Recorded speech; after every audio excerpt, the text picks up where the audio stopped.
Hey guys, Isaiah here. I took opinions from people from the R Gamers Reddit, I took opinions from Boogie, and I took opinions from people in the Angry Joe Show forums to decide what a game needs to be worth the $60 we pay. Obviously, there are some games that are still really good but don't meet these requirements. This is just a list of things games this generation should definitely have if they want to be worth the $60 we pay.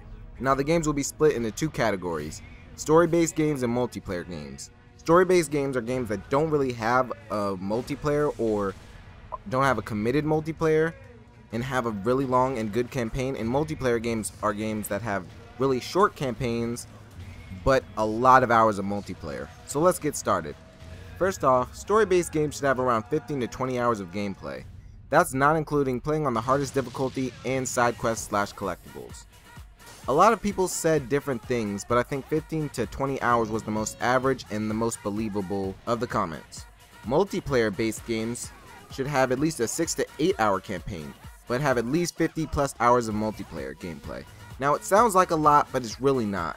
50 plus hours is only about 3 days total. Most multiplayer games do have more than 50 hours, but some fall short of the campaign. If the game is mainly multiplayer but doesn't have a long campaign like Call of Duty Ghosts, for example, which only has a 4-hour campaign, the game should have a cheaper price, like $45 for example.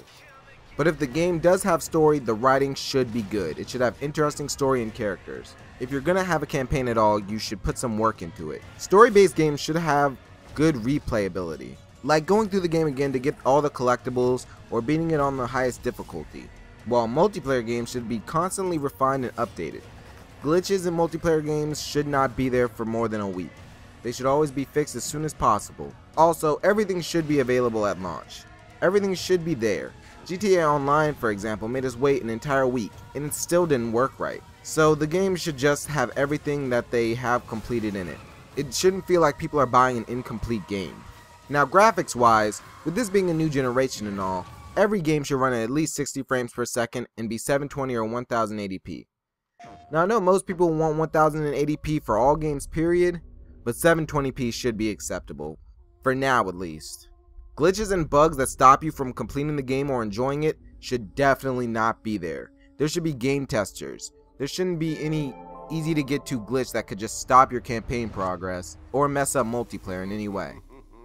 Especially if you already have DLC planned, you shouldn't be worrying about downloadable content when your game isn't even perfect.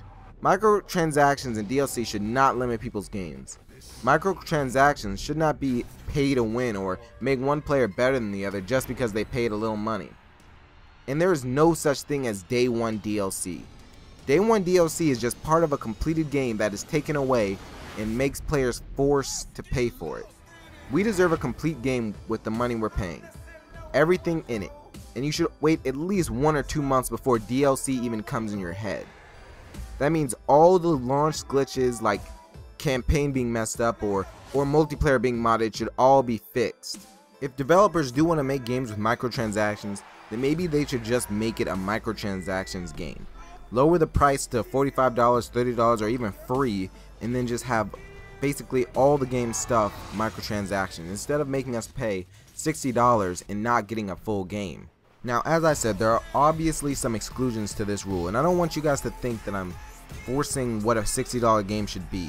If a game can connect to you emotionally and have a short campaign or no replayability or something, then of course it's still a good game.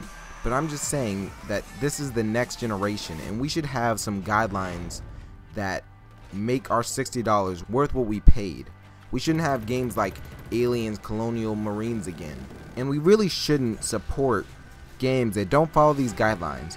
So if they have microtransaction or Day 1 DLC or sometimes DLC in general, you shouldn't support them at all. We don't want Microsoft and Sony and Nintendo to think that we support them abusing DLC and microtransactions in our $60 games at all.